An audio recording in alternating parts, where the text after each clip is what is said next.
My name is Will Taylor. I'm a fourth year PhD student at the University of New Mexico, and I'm doing my dissertation research on the domestication of the horse and trying to develop new ways to identify domestic horses, particularly horses that have been used for transport, either through riding or traction, chariotry, that sort of thing.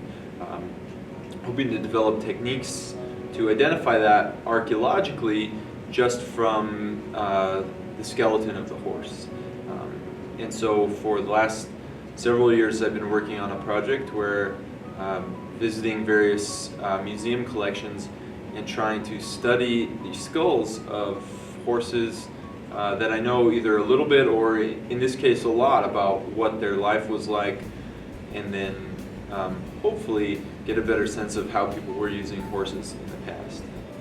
Essentially, I began to identify some interesting grooves to the nasal portion of the skull in some of my archaeological specimens, and after playing around in a lot of different museum collections with wild horses, with domestic horses, I started to notice that these seemed to be pretty pronounced in many domestic horses and very infrequent in wild specimens. So, however, they're incredibly difficult to measure in any meaningful way because we're talking about at the largest size between 1 millimeter to 2 millimeters in depth.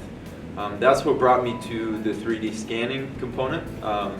With the 3D Next Engine 3D laser scanner that I've brought with me,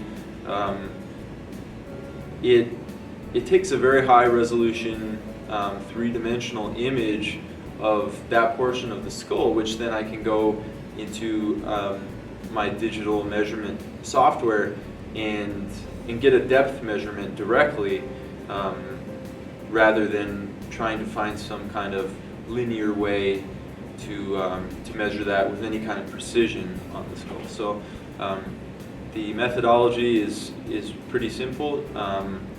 Basically, the scanner will take a series of images by repeated sort of swaths with the laser, and then either automatically or in post-processing we can combine these to create a three-dimensional model.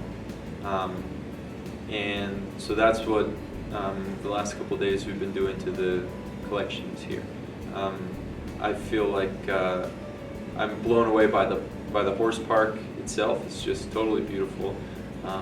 Lexington has been a real nice place, and I just this is obviously a world-class facility here, and it's really neat to have the chance to do my research here.